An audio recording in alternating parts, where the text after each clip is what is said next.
Together Forever, Jeanette and Nelson, Eddy meeting, guest speaker, Cora Sue Collins, June 23rd, 2024.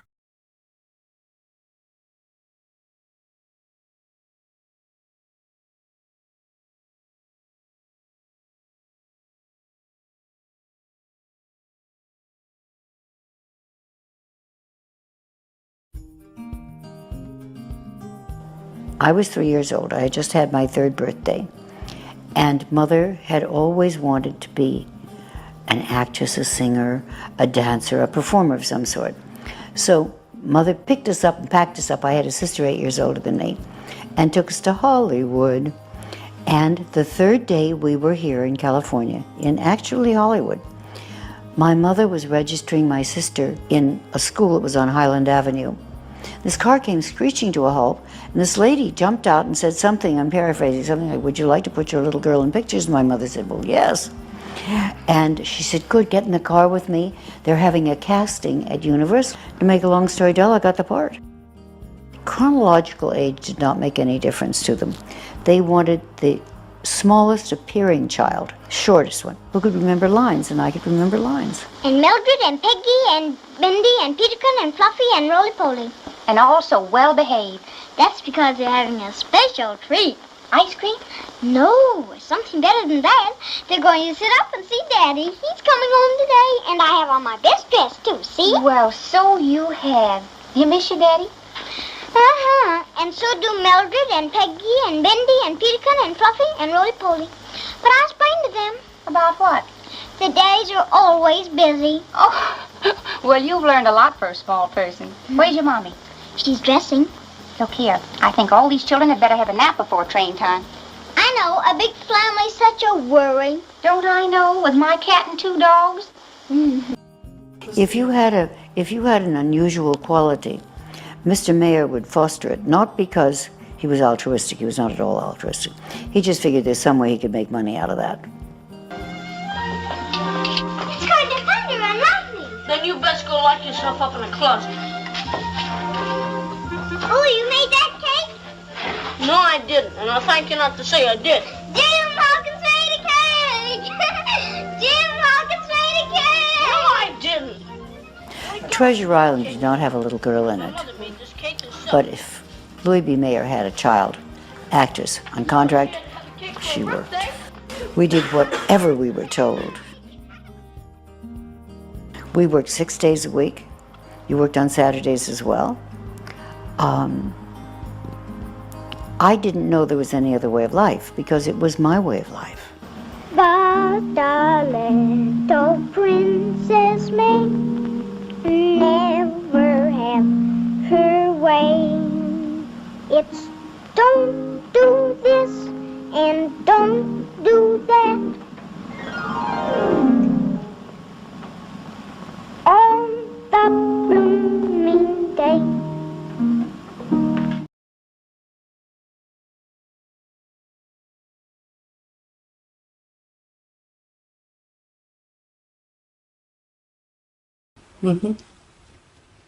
My father gave his secretary a mink coat for Christmas.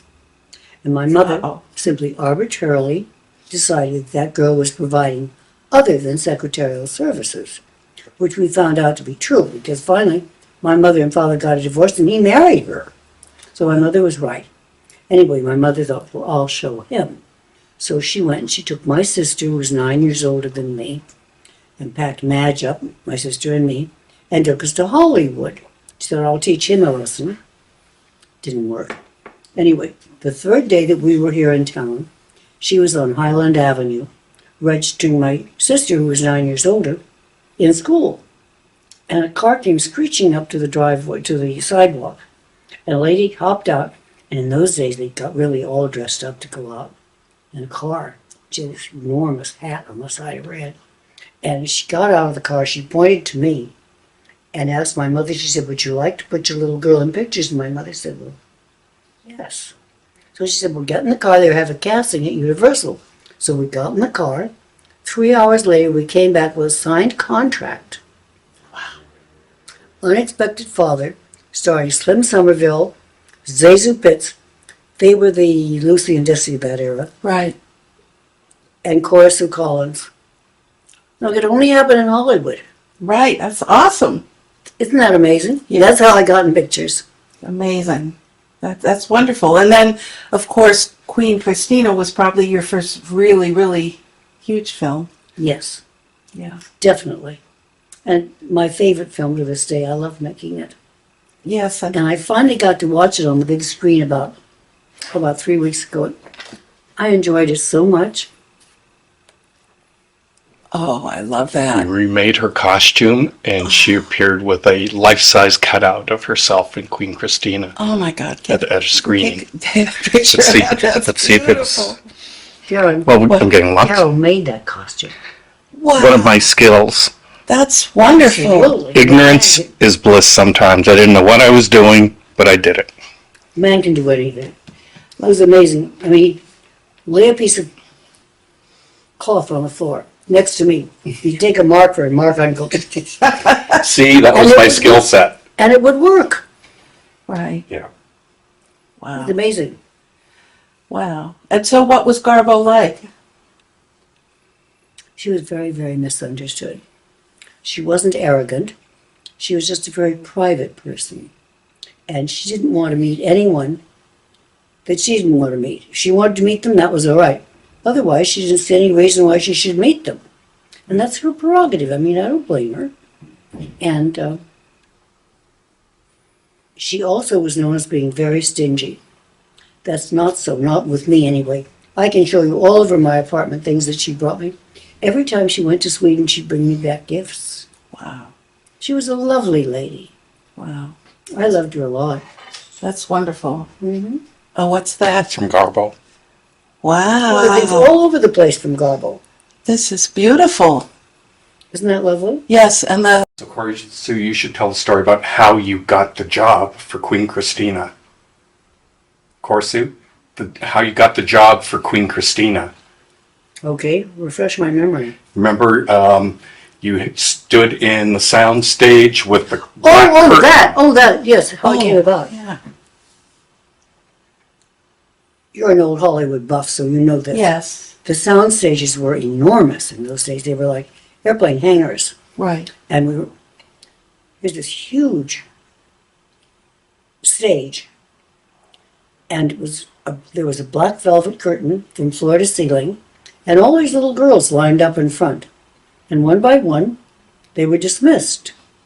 And pretty soon a lady came out from in between the curtain, blonde lady, very attractive, kind of a funny accent. She came over, she chatted with me for a few minutes, then she left, and my mother said, "You got the part." I said, "I did what?"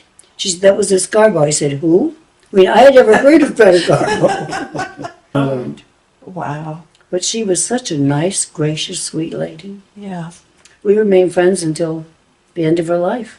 Wow. You share the Norma Shearer story. I love that story about, yes, that one. Which story? The one about her coming out of mayor's office. Oh, you know about that. Okay. Yes, I read it. I did a bit of reading and, I swear to you, it's absolutely happened. okay. I was in Mr. Mayor's office, and the door opened, and I could see the silhouette. Beautiful silhouette. And this woman had her hand on the door jam, and their left hand on the door jam, and their right hand on the door. And she said, "Don't tell me that. I fucked every Jew bastard on the way up." She slammed the door and she turned around and said, "Oh, Cora Sue, I didn't realize you were here." So then I went to Miss Coverman, who was Mr. Mayor's secretary. Right. And I said, "What does fucked mean?" Well, she got all upset. I said, "That's all right, I'll ask Mr. Mayor." Which I did, and he got as upset as she did. And I asked my mother. She was absolutely Twitter-pated. My father said, "That's all right. I'll look it up in the dictionary." Well, of course, in those days, it wasn't in the dictionary. Now, of course, it is. We're talking about a long time ago. Right. Anyway, I finally found out what it was. Right. That's, yeah, it is.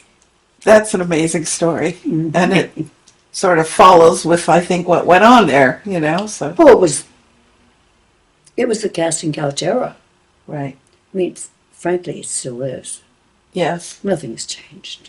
I know. Remember any stories about the director, Woody Van Dyke? You worked with him twice on Marietta and on The Prize Fighter and The Lady.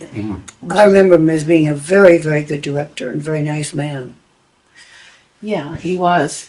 Jack, Cora Sue, why don't you tell the story about Ruben Mamoulian and your hair for Queen Christina, the wig? Oh, Ruben Mamoulian wanted to bleach my hair to play Queen Christina. Yeah. My mother said no. So they took a little snippet of Greta Garbo's hair, sent it to Switzerland. They said, Hank's back of hair. And that's where they made the wigs for me at Max Factors. Wow. Mm-hmm. Wow. That's wonderful. You look great in that film. You walking in the room was just, to me, it's the high point of the film to me. Oh, it really thank you. was. Oh, thank you so much. I I loved doing that film. Yeah. Yeah. Yeah, I loved Woody Van Dyke. He was terrific. yeah, I know. But then he was loved by many. I was certainly not the only one who adored him. That's true. The incident I referred to before about L.B. Mayer, Yeah.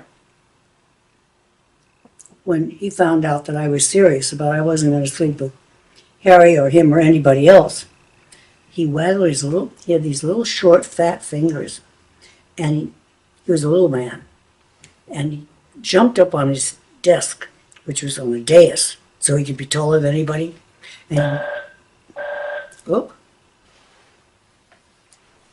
I think I it's think just that's the one you don't answer, but go ahead.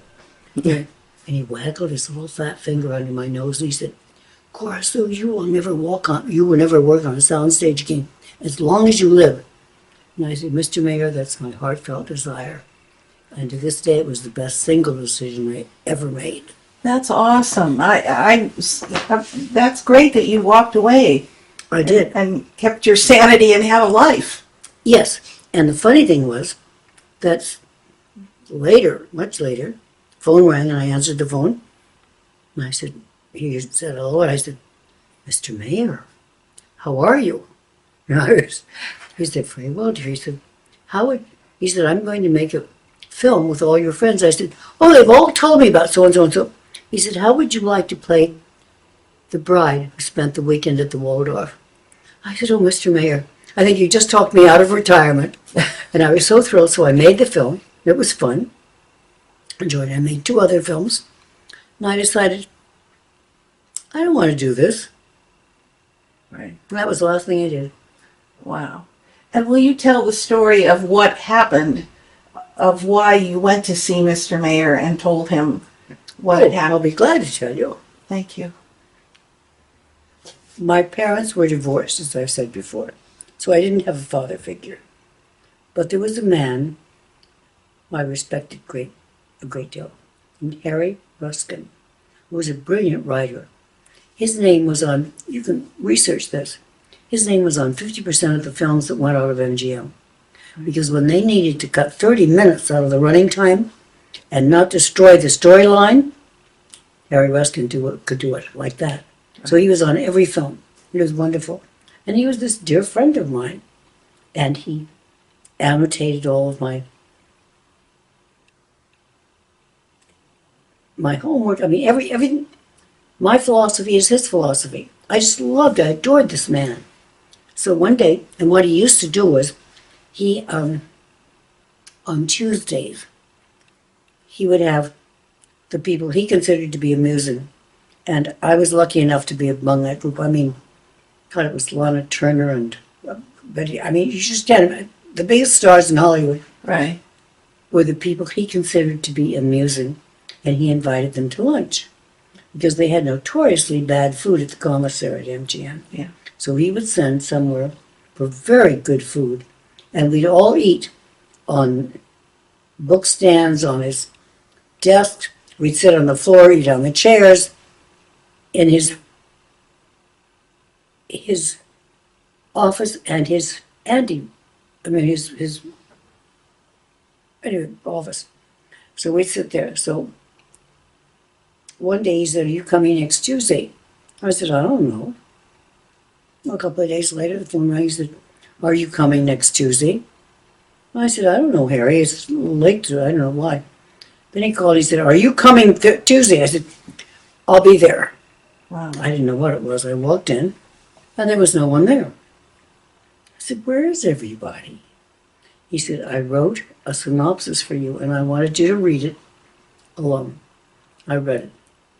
He knew me so well. I would have given my right arm to play that, but not my virginity, and that was what it was predicated on. The proposition was right there. Wow. And I was, just my phone, ignore it. Okay. I was so shocked, and it was the typical response of a battered wife. What have I done to cause this? I was thinking, have I ever, Right. am I dressing him properly? Have I given him this impression? Whatever have I done? And of course, for years I blamed myself. It took me a long time, a lot of therapy to get over it. And what did you tell him, and what did he say when you? I said, "No!"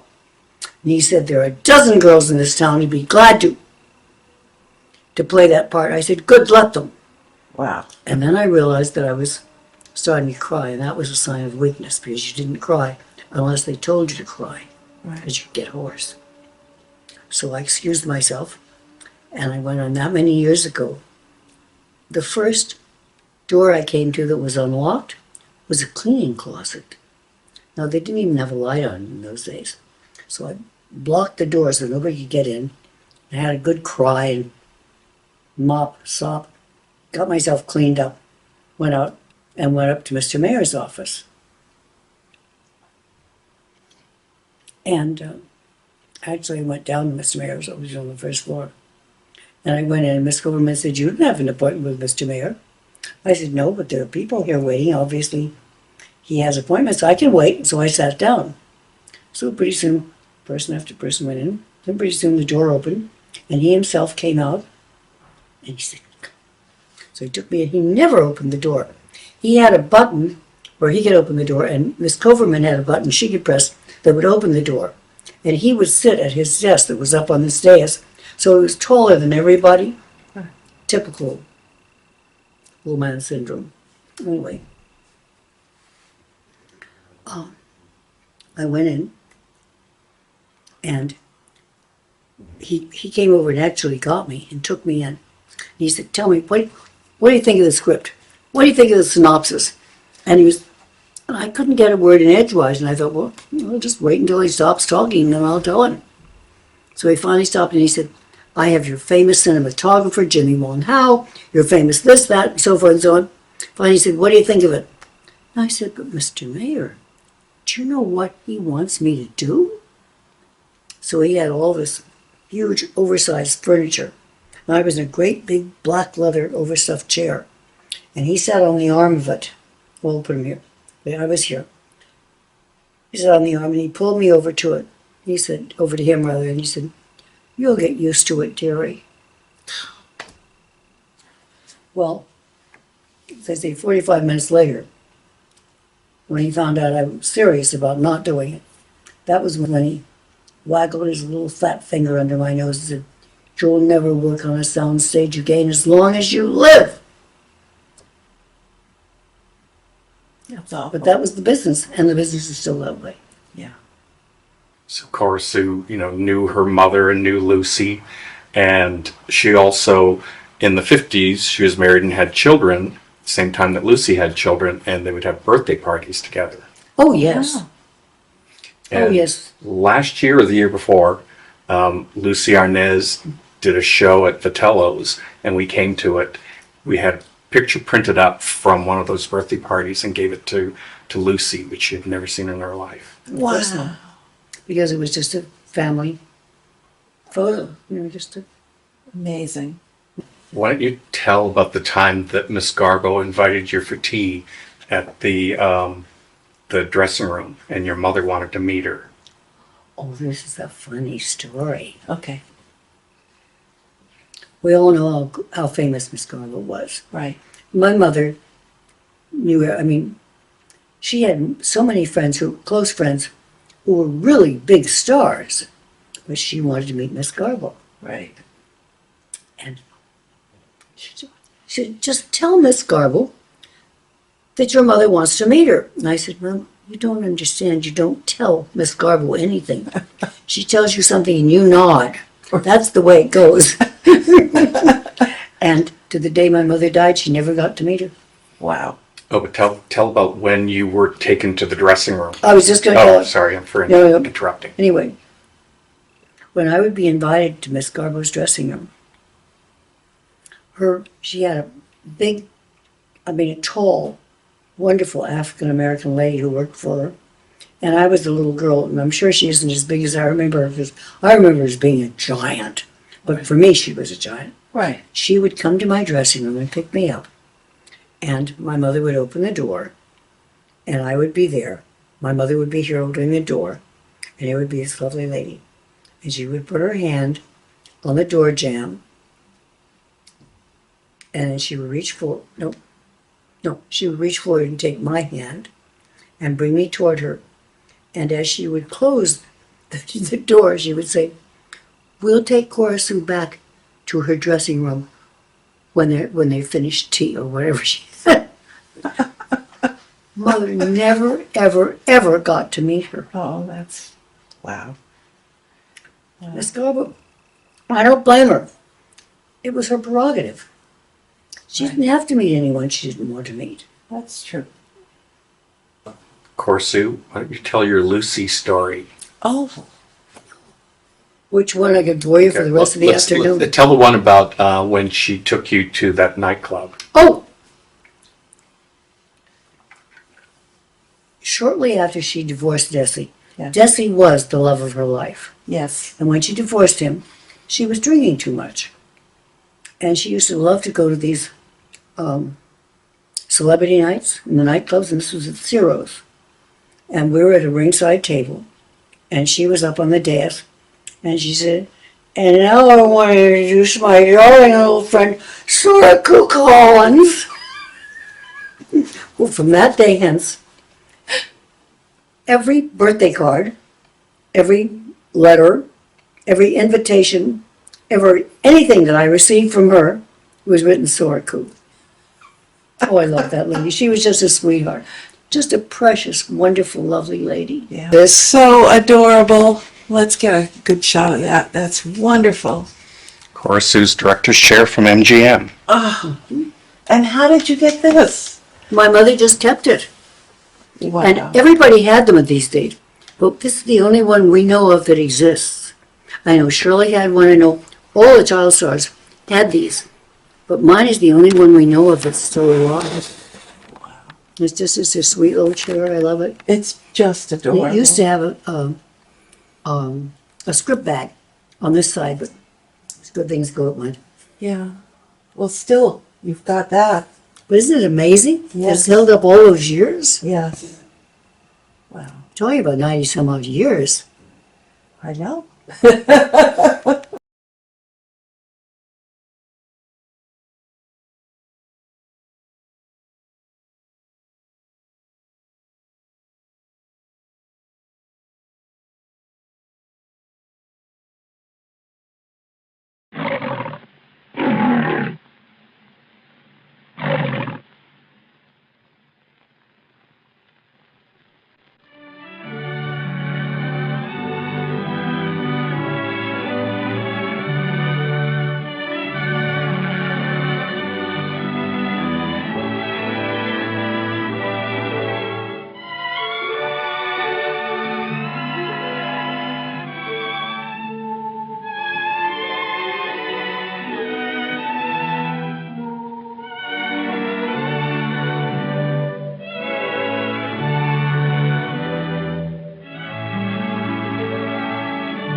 John. Mm-hmm. Moon Yin's sister is dead. No. She and her husband were drowned a few days ago. A squall struck their boat off Dublin Bay. That's horrible. Yes. And that little mite of theirs is left practically unprovided for. Yes, I remember. There was a child. Yes, a little girl. She's a lovable little tot. Mm-hmm. They're talking of putting her into an orphanage. What? Impossible. That's what I thought. Yes. So you see, Now, John, don't bite my head off, but what would you say to having her here? Here? The child in this house? Yes. Oh, don't be ridiculous. No, count on me for any amount. The child is what's needed in this house. Give you something to think about besides yourself. Out of the question. But, John, if you... No. You see what I want... Go in, please. Let's drop the subject, if you don't mind. John, I don't think I realized until tonight how much these years have changed you. Oh, your grief's become a habit. You've grown selfish, morbid. You'll be good enough not to interfere in my affairs. You've huddled in your burrow so long you've grown to hate the light. I shall do as I... Good night. Good night. Do as I please.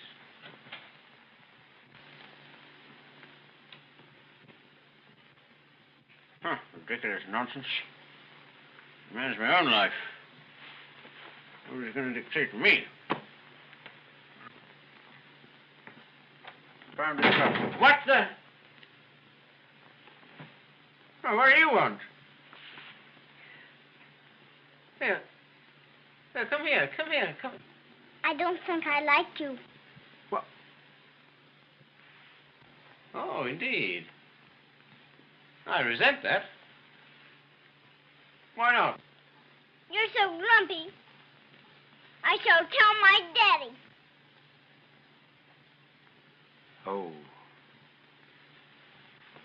Oh, I'm sorry. Apologize. I had no intention of being disrespectful, I assure you. Well, won't you shake hands? We haven't been introduced. No, we haven't, have we? Well, what's your name? Kathleen, what's yours? Mine's John. How do you do? How do you do? How old are you, Kathleen? I'm 5 in June. How old are you? Me?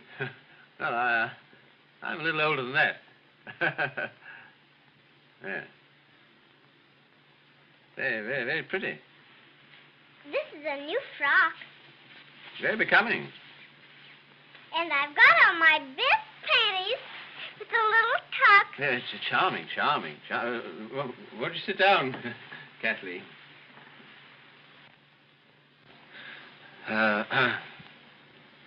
Would you like to see some pretty pictures? No, thank you. You wouldn't, eh? You must have had a rough crossing. Yes, thank you.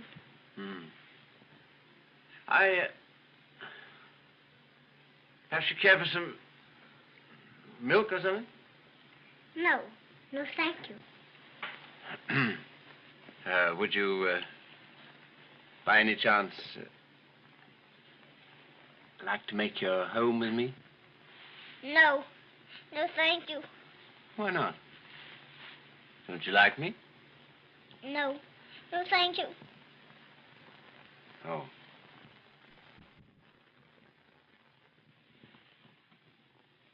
I think I better be going now. Well, want to say goodbye? Goodbye.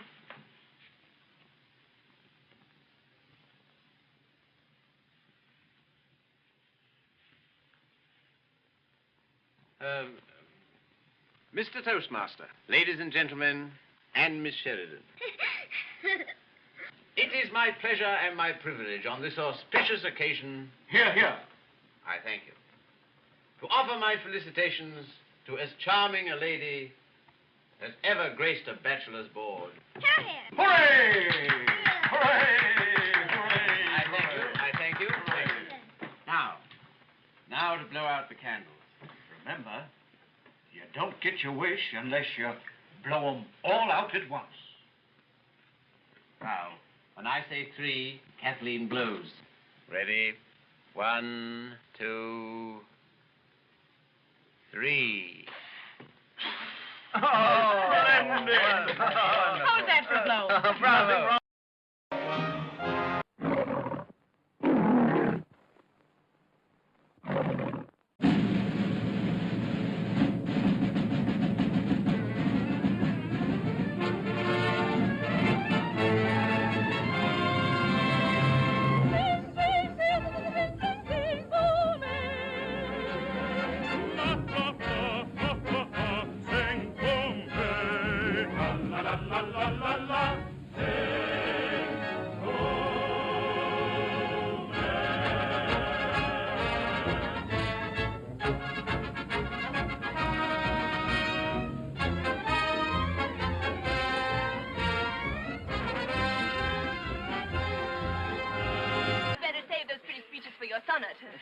may follow me to Herr Schumann. Oh, but Don Carlos is coming this afternoon, and your uncle told me to be But sure I that... didn't ask Don Carlos to come.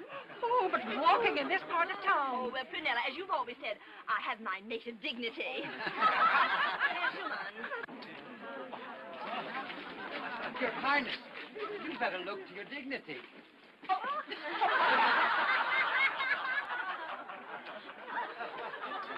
Madame Princess. Oh, gosh, you little monkey, you've grown. Oh, the little puppy. May I please pet him? I love puppies. Oh, you do. But he has a lot of little brothers and sisters at Bougier's shop. You run along and tell Bougier I said to give you one, and I'll pay for him. Oh, wait! Oh, Princess. Thank you, Princess. Please. Wonderful.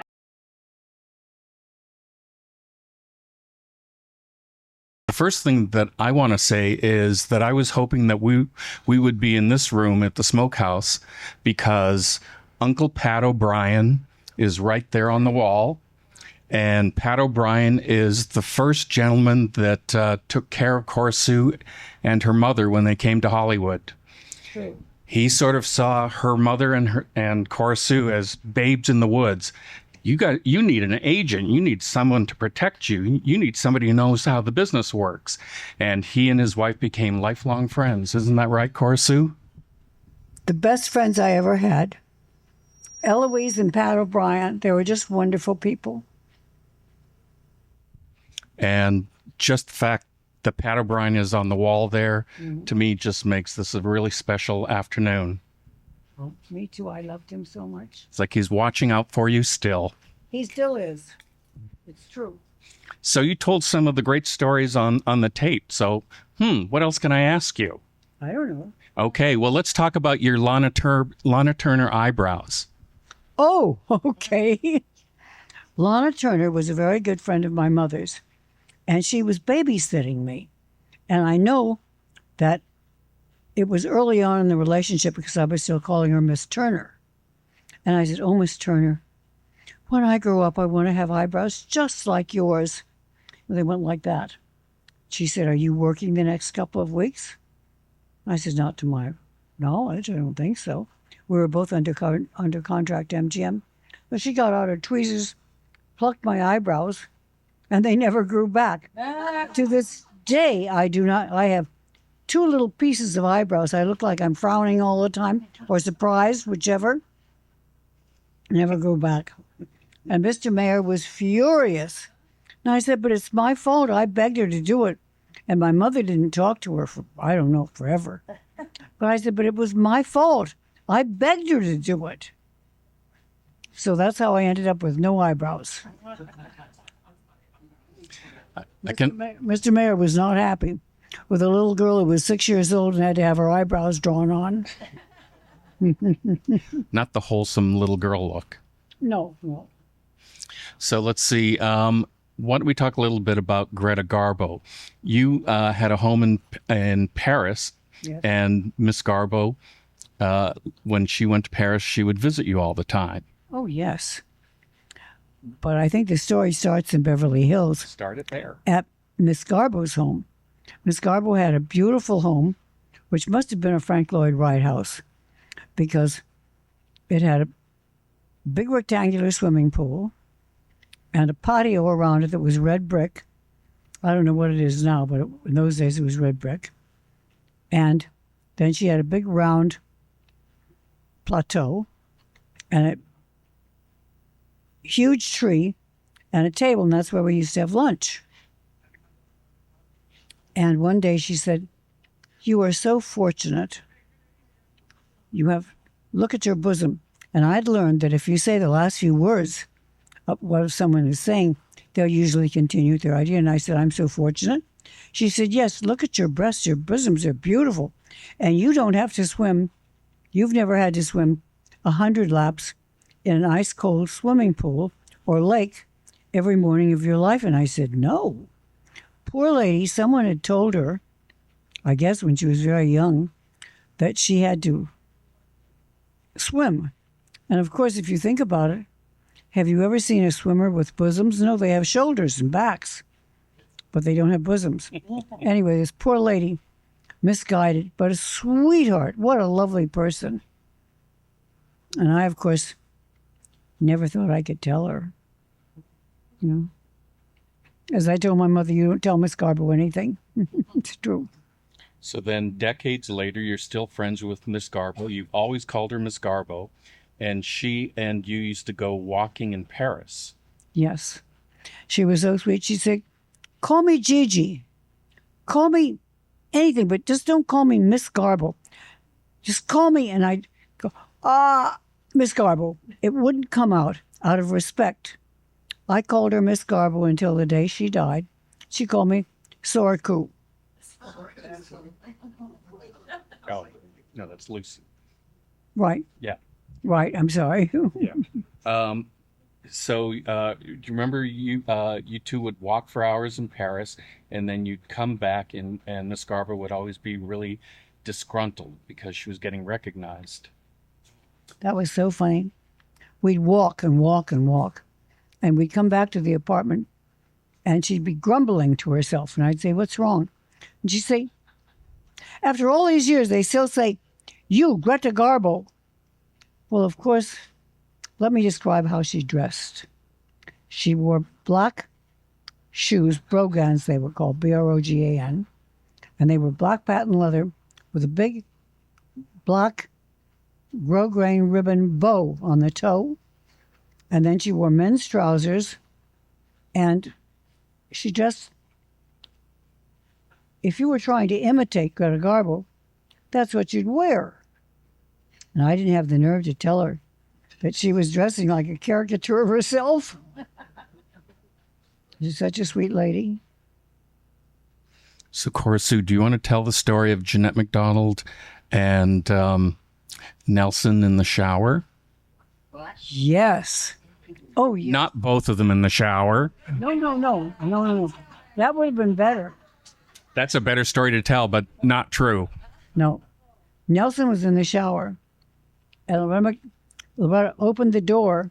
And of course, she couldn't see in there.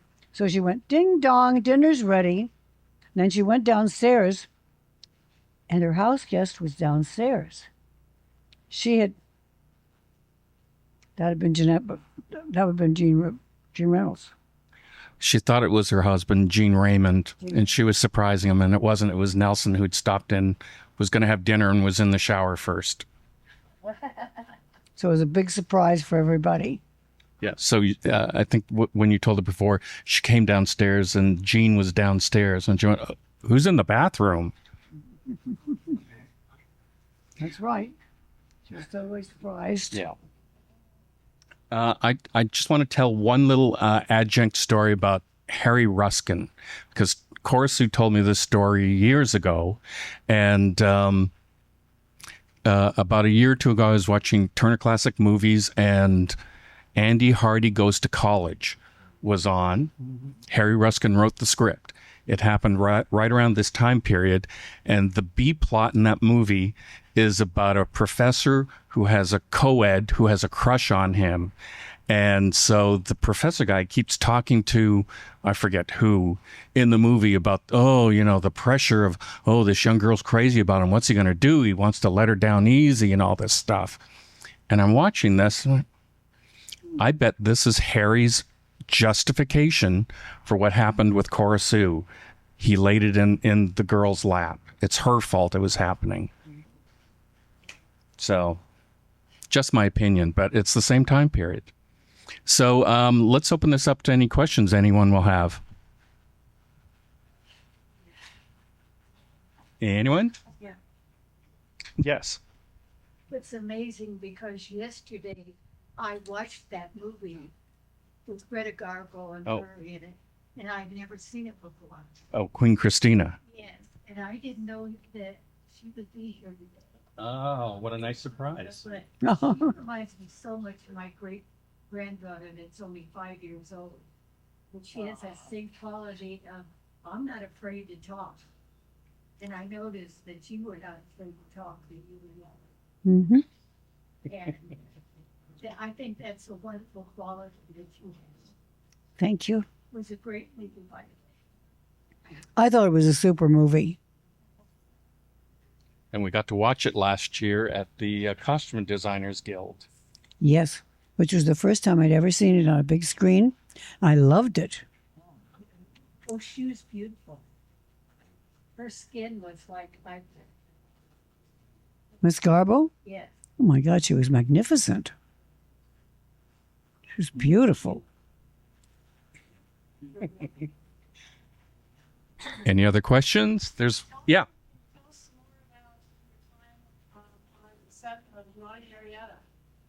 What do you remember about Naughty Marietta? Probably just were there for a single day.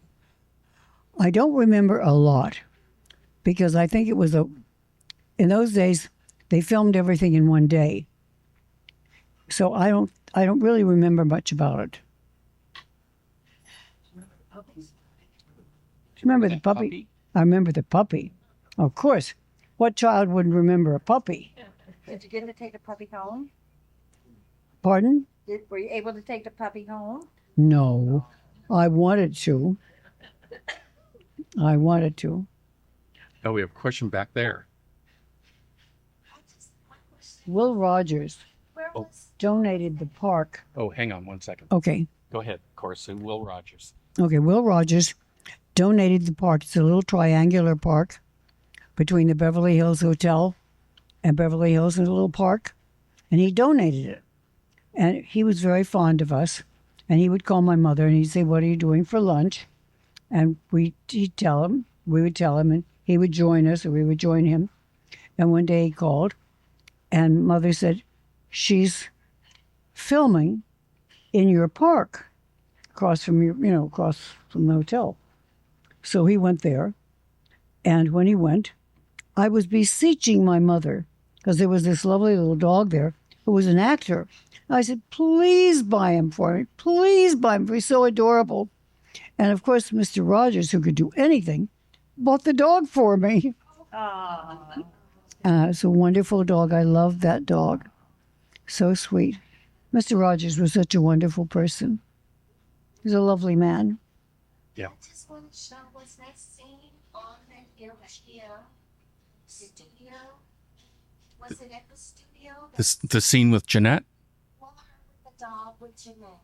The scene with Jeanette. you and Jeanette and the dog, was that on the back lot at MGM? I really don't know. I'm assuming it was, which is dangerous. But I think it had to be there. So I can't imagine it being filmed anywhere else. Yeah, they had that big back lot with all different types of, environments. So I'm sure it was back lot. I'm sure it was that lot. That makes a lot of sense. Yeah. How did you memorize all those lines in Christina? My mother would read the script to me from cover to cover the night before, and I would memorize it. A photograph film. Mm-hmm. That kind of memory? Oh, tell the Zazu Pitt story about memorizing lines. Oh! The first scene that we filmed was Zazu Pitt's. I said something, and then she was supposed to say something, and she said the wrong thing. I said, "Oh, no, Miss Pitts. I say so-and-so, you say such and such." Then the camera dollies forward to a two-shot, and she walked off the set. I didn't know why. She came back with a pillow strapped across her behind, and she indicated to the director that he should sit down. She draped herself across his lap, and she said, "Now, spank me." If a 3-year-old can remember her lines, my lines, and the set directions, I swear to you, I will never set foot on a soundstage again without knowing my lines. I didn't realize that she was famous for learning her lines on stage.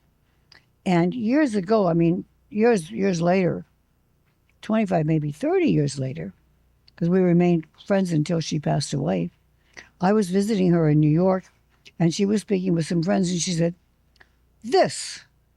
when she was a little girl, she's the reason that I can star in a Broadway show today. She's the one who taught me you have to learn your lines. Can you remember? She remembered it all those years later. That was Cora Sue's first film, Unexpected Father. She was 3 years old. So she... What's that? Zazu Pitts. Zazu Pitts. Okay, thanks. She called herself Zazu Pitts, so that's why I call her Zazu. Unexpected Father. I love that film. I was so glad I got to see it on the big screen. Okay. Any other questions? Yeah. Yeah, it's hard to hear back here, but I was interested in Louis Bear and what her impression of Louis Bear was. What she may have thought the relationship between Jeanette and Louis Bear was. I couldn't hear. Yeah. What do you remember about Mr. Mayer? What's your impression of him? And do you remember anything about him and Jeanette MacDonald, how he felt about Jeanette? No, I have no idea how he felt about Jeanette. I'm sure he had the greatest respect for her.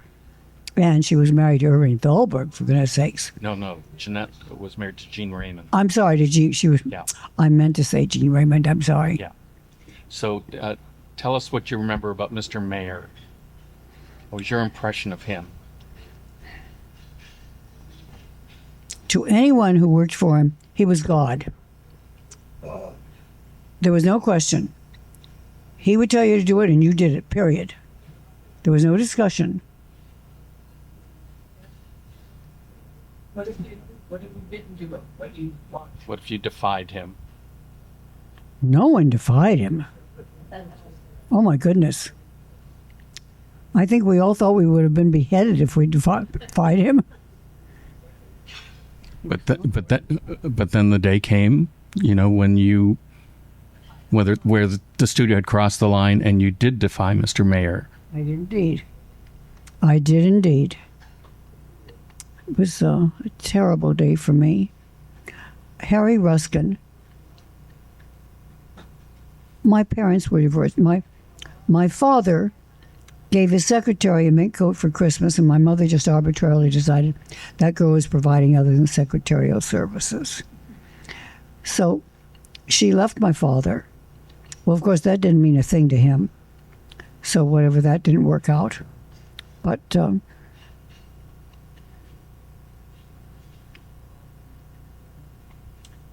yeah, so you remember Harry Ruskin had a script for you. Oh, yes. Harry Ruskin had, he had on, I think it was Tuesday, he had a lot of friends that he considered amusing. And fortunately, I was included among them. And we were invited to his office for lunch because the food at the commissary at MGM was notoriously bad. So he would order in from a good restaurant. And we'd all go in there. And one day, I received a call from Harry, and he said, "Are you coming to lunch on Tuesday?" And I said, "I don't know." So then pretty soon he called back again, "Are you coming on Tuesday?" And I said, "Yes, is it really important?" He said, "Yes." So I went and I said, "Where is everybody?" He said, "I wrote a synopsis for you, and I wanted you to read it alone." So I read it, and it was perfect for me. I mean, he knew me so well. I would have given my right arm to play it.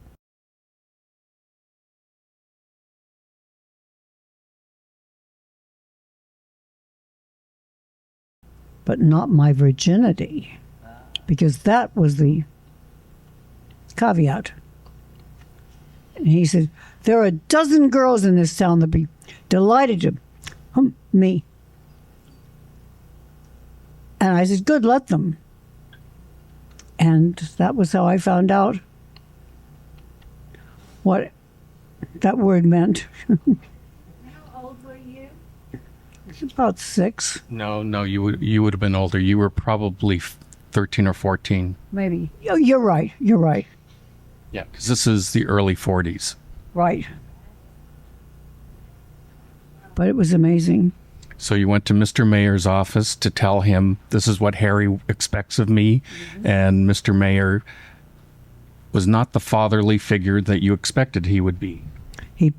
I sat down in this huge overstuffed black leather chair, and he sat on the arm of it, and he pulled me toward him. He said, "You'll get used to it, dearie." And I thought, "Et tu, Brute?" Well, about 45 minutes later, I'd convinced him that I was serious. I wasn't going to sleep with him or anybody else to get a job. So it took me a long time to tell that story. And it was pointed out to me that it was important that I tell it because I was the first one to stand up to Mr. Mayor and say no. And Cora Sue, do you remember, how did your mother feel about this? Oh, Mother knew that I misunderstood Harry. It's very difficult to misunderstand that particular word. But my mother, until the day she died, thought I misunderstood him. I didn't. So you see, the price tag is even her own mother didn't believe her. No. And it's amazing. Many girlfriends of mine who were contemporaries, their mothers didn't believe them either. So, for me, this is a testament to Cora Sue's character and her self-awareness. And this is the thing that has always impressed me about her, is how completely self-aware she was as a child. At age 3, she could memorize basically an entire script with all the descriptions and recite them. An amazing young actress. Just a kooky memory. Any other questions? What did you think about Nelson Eddy? What did you think about Nelson Eddy? Oh, I thought Nelson Eddy was wonderful. He was so handsome. Did you get to meet him? Oh, of course. Luckily. When we were driving over here, I asked Cora Sue, did you ever see him in concert or ever see him sing? And she said, yes, I saw him sing, but she couldn't think of where. And my expectation is you saw him perform on the lot rather than going to a concert, because that would have been so easy just to slip into a soundstage and watch them perform. I'm pretty sure that's how it happened. They also used to sing for dignitaries and people who came to the studio. And they always wanted to hear Jeanette and Nelson sing, and they were always performing at the studio. Oh, it could have been that scenario. That could have been. Mm-hmm. Mm-hmm. Yeah. They see the photograph of you under the directory for the apartment where you stayed with the adult actresses. Yes. What was that like staying there? Oh, it was so, I remember it dramatically. I had a little room, and the stars had, a huge room, and I had to go down the hall to the bathroom. They all had their own bathroom and their own sitting room, their own kitchen, their own everything. And I remember my room being so teeny tiny and having to go down the hall. When I first got to know Cora Sue, I worked at Sony Pictures Animation, so I took her back to the lot, and we went to the dressing room building. We went upstairs to try and find her dressing room, and I think we only found a closet, and it was like, I guess this was it. This big. Which building is that? It's now the Hepburn building. Mm-hmm. The Tracy building on the men's side and the Hepburn building on the women's side. Miss Garbo was upstairs. Mm-hmm. Jean Harlow was downstairs. For any Jean Harlow fans here, me. Cora Sue was upstairs. Mm-hmm. Any other questions? Oh, another in the back. You basically talked about the sexual problem with these girls, but that affect your career, or how did your career go on after you had the experience? So after you said no to Mr. Mayor and Harry Ruskin, what did that do to your career? Best thing that ever happened to me. You quit. I quit. It's a rotten business. It was a rotten business then. It's a rotten business now.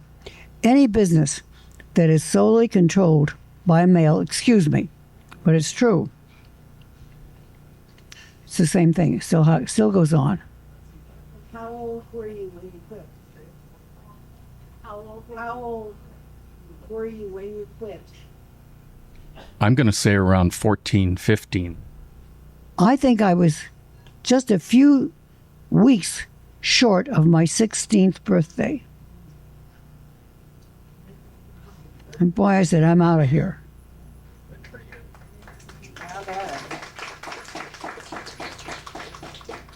So then, go ahead, of course. No, I was just saying it took me a long time to talk about it because I kept thinking it was my fault. After years, I was still thinking it was my fault. Ridiculous. Go ahead. Excuse me. And to not get support from your own mother. Oh, no. And that was common in those days.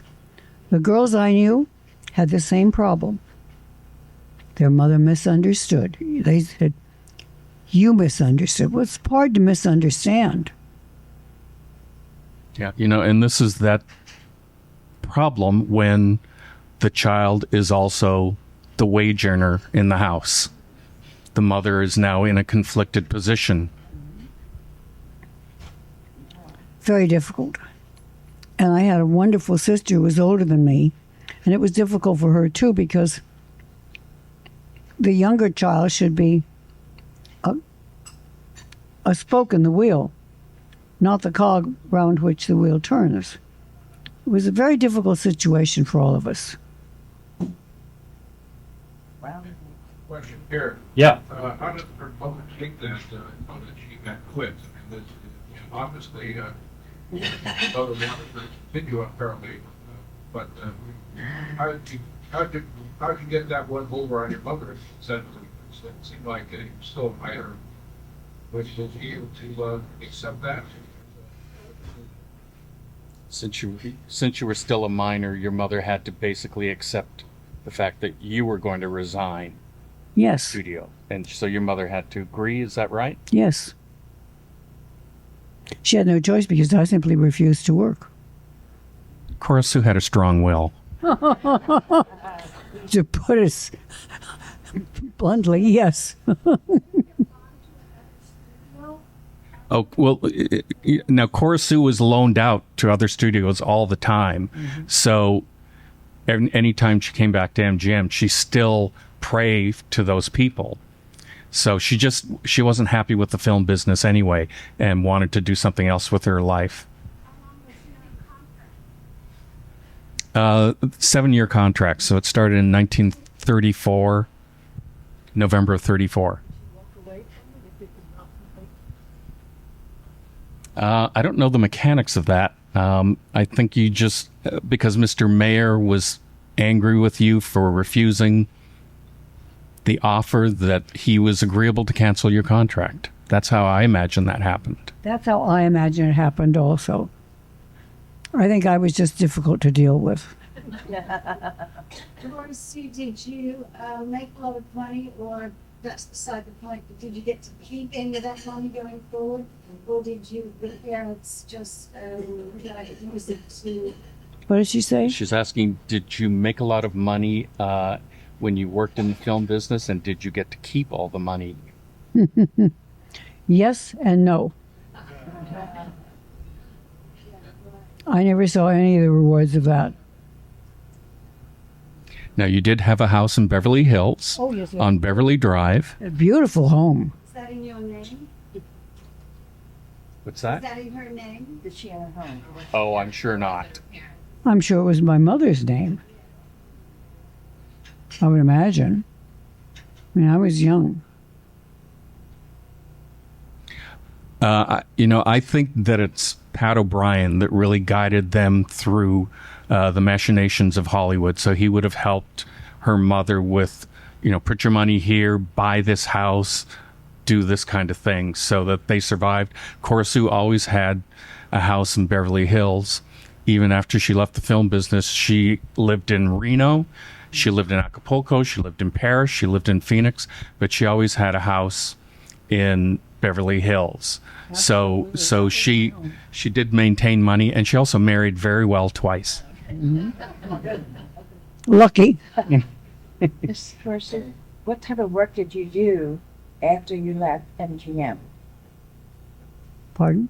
What kind of work did you do? After MGM. After being a child star. Yeah, you didn't do any work. You got married. I got married and had children. Right for you. Mm-hmm. Cora Sue married a hotelier, I'm going to call him, named Jim McKay, and she had 3 children that she raised, and that's how Cora Sue learned about childhood, by being a child with her own children, because she never had a childhood as a youth. I can still remember the look on the face of a lady who owned a child's park. She'd see us coming. I could see her roll her eyes there. Oh my God, here comes that silly woman who's going to play all the games with her children. And I did. I played everything with them. That's how I learned what children did. Mm-hmm. Mm-hmm. Yeah.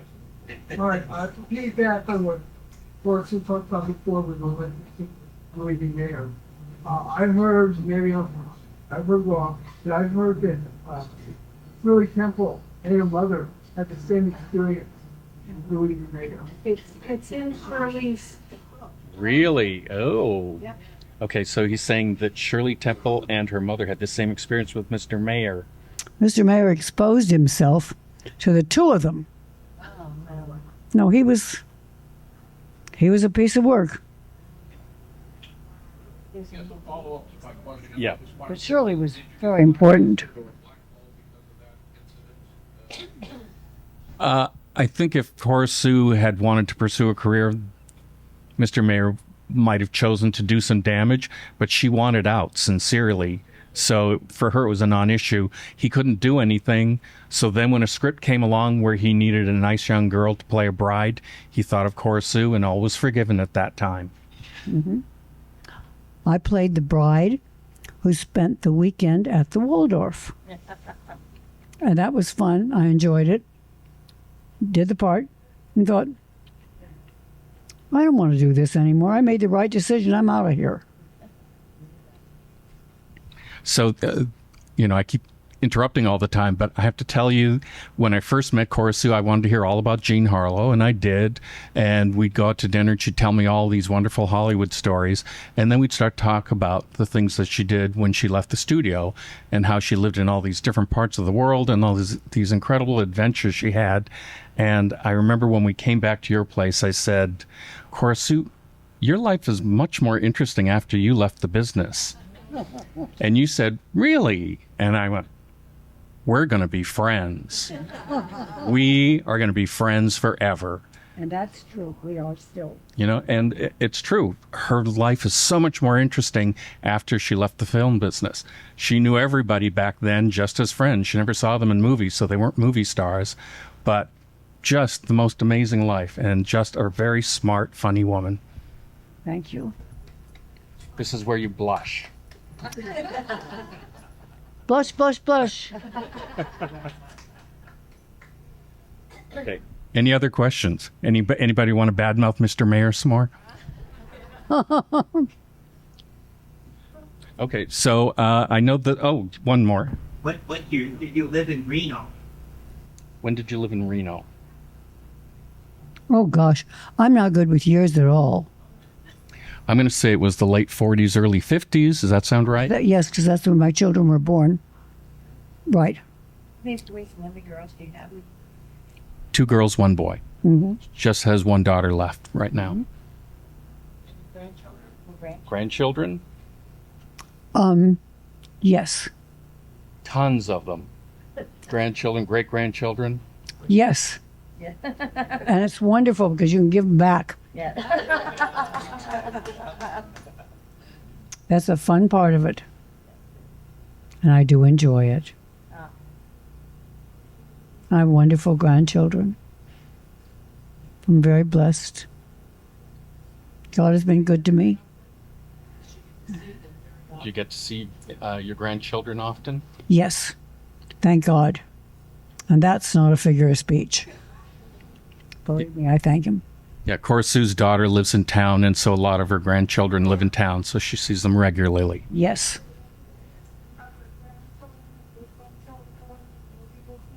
Anybody interested in being in the film business and your children, grandchildren? They have all, at one time or another, wanted to. And I have said, you finish high school, college, go around the world, come back to me, and if you still want to be in the industry, I'll help you. Not one of them, thank God. Fortunate, yeah. Very fortunate.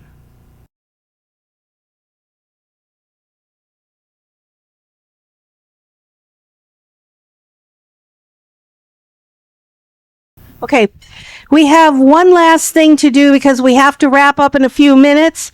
So go ahead and eat your cake. You remember, those of you who were here last year know that Ann Kestner was a guest speaker, and she wanted to come to this meeting, but she had a health issue that prevented her from being here. So she gave me something to read, and she asked Linda to read something as well. So I'm going to sort of introduce it, okay?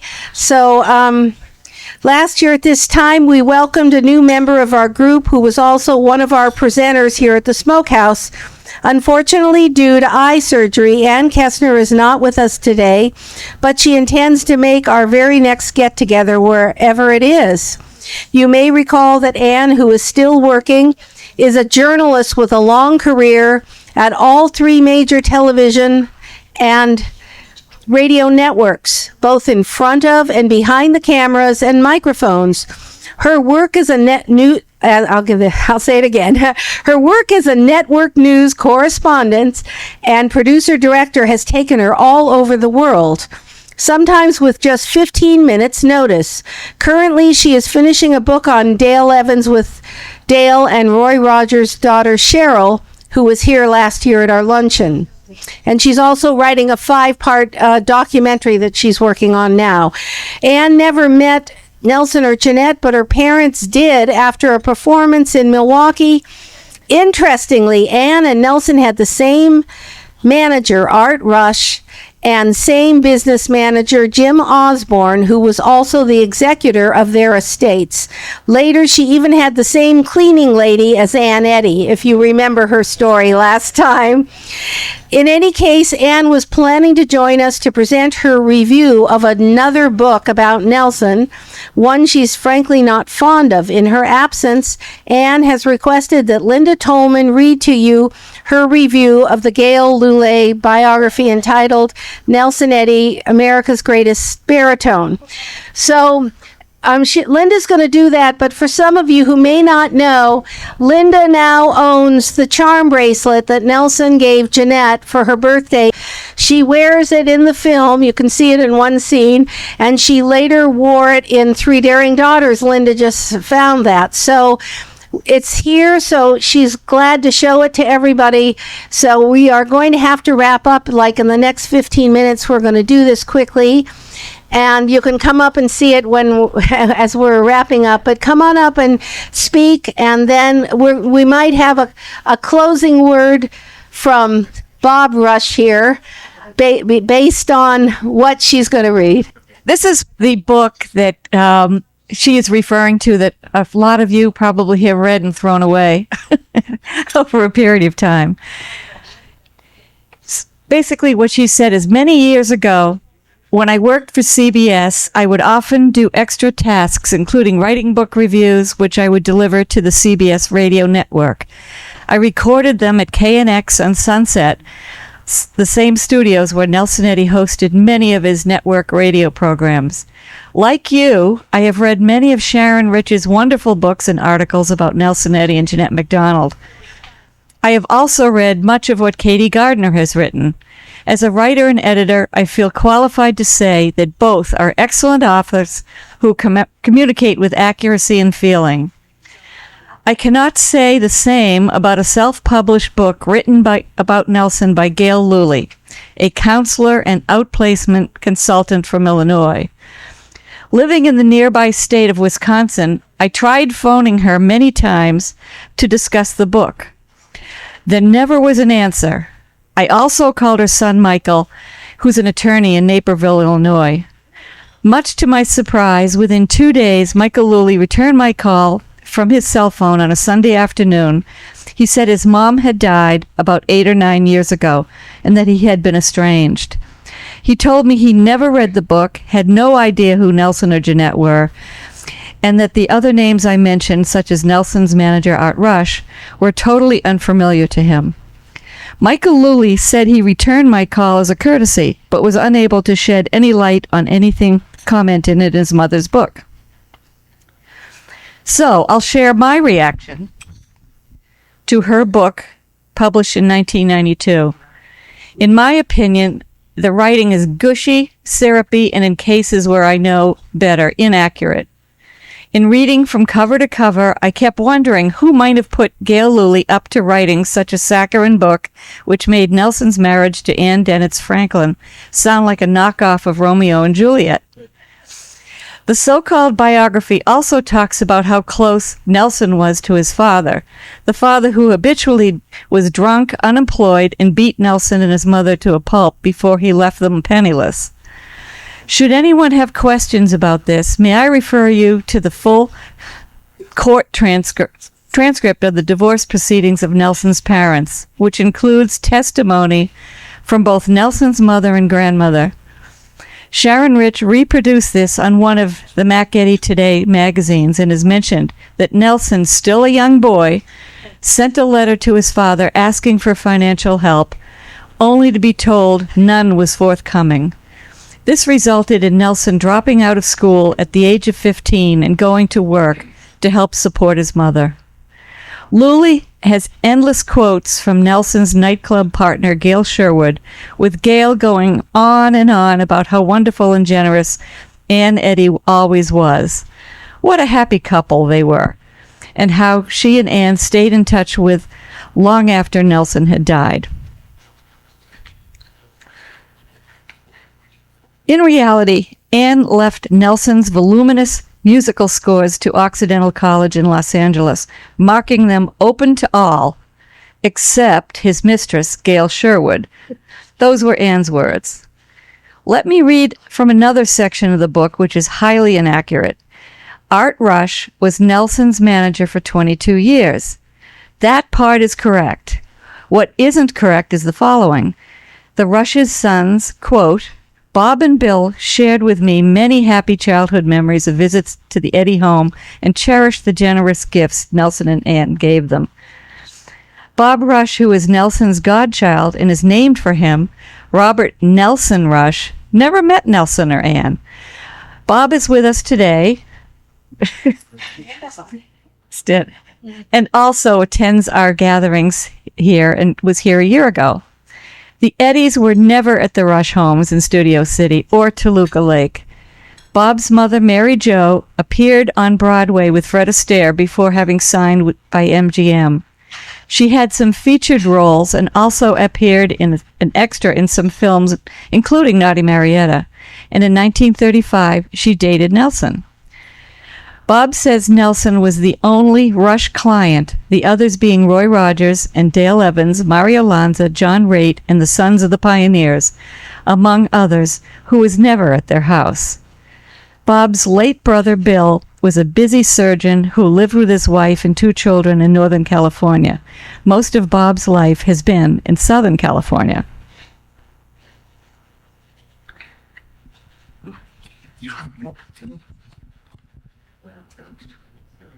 Gail Luley always says the striking cover photo of Nelson is courtesy of William and Robert Rush. And of course, that's the cover of this particular book here. A very young Nelson. The photo looks like a young Nelson when he was first in Hollywood and perhaps was taken for early MGM publicity purposes. Gail also refers to Nelson and Ann's home, the beautiful colonial on Halvern and Brentwood, as one they chose. In reality, Nelson and Jeanette MacDonald saw a home similar in Williamsburg, Virginia. When they came back to California, Nelson contacted a distinguished architectural firm and had a similar home designed for them. This is the house that Fred McMurray later bought. The land had been purchased and construction was planned when then Nelson and Jeanette broke up. Then Nelson eloped with Anne, and when the house was finished, they moved in, living at opposite ends of the big home. In reading the Lully biography, I kept wondering who put the non-writer, with no knowledge of Hollywood, up to writing such a kissy-kissy book. My suspicion is that someone in Ann Eddy's family knew Gail Lully through work connections and talked about writing something to counter the detailed books and articles written by Sharon Rich. Gail Lully does list Ann's son, Sidney Franklin Jr., as a key source. Sidney, Nelson's stepson, never succeeded in Hollywood and instead spent years in the construction business. From all accounts, he was never close to Nelson, but Lully implies otherwise. Remember, the Lully book was in development not that long ago, or long after Anne's death. I think there was those who thought the book would erase the image of what I call Nelson's non-marriage marriage, and the fact that Anne appeared only interested in his name and money. For 32 years, from the moment he met her, Jeanette MacDonald was the love of Nelson Eddy's life. No book by Gail Lully or anyone else will ever change that. Thank you, Anne. Yeah. Thank you for reading. The photograph of Nelson with Mary Jo. Mary Jo. Your mother. Rush. Yeah. That's around the time that they would have been dating. And Bob, you don't ever remember you never were contacted about this. You don't remember anything. You didn't provide any of this stuff. That come over.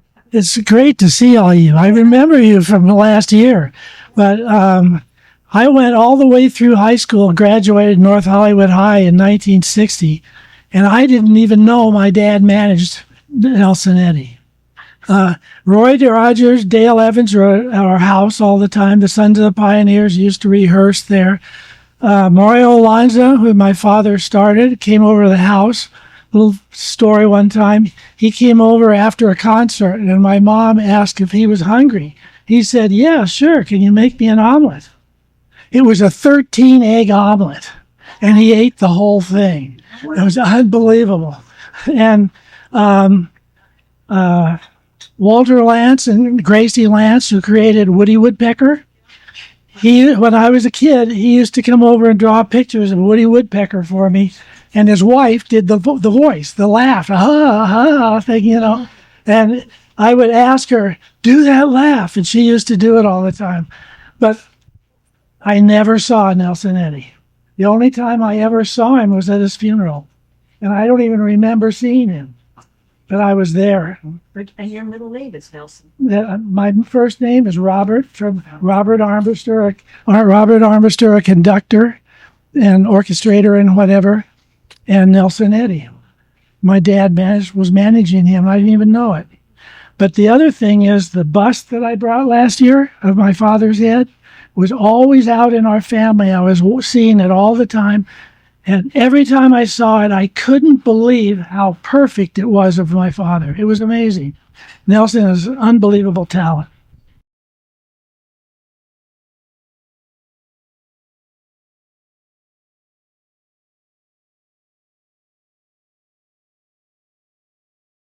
When I'm calling you,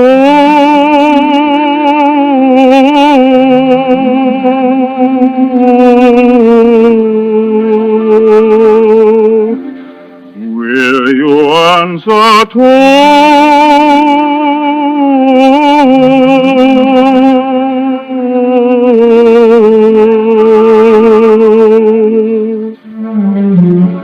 That means I offer my love to you, to be your own.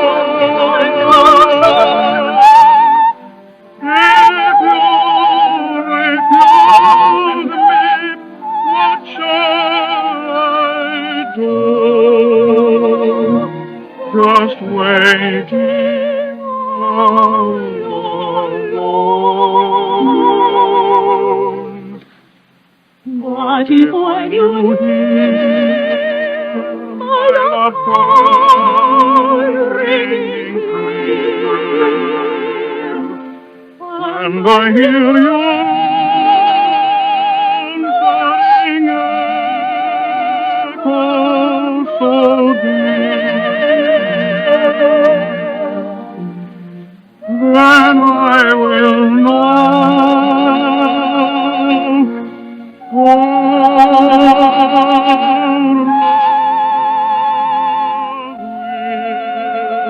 love will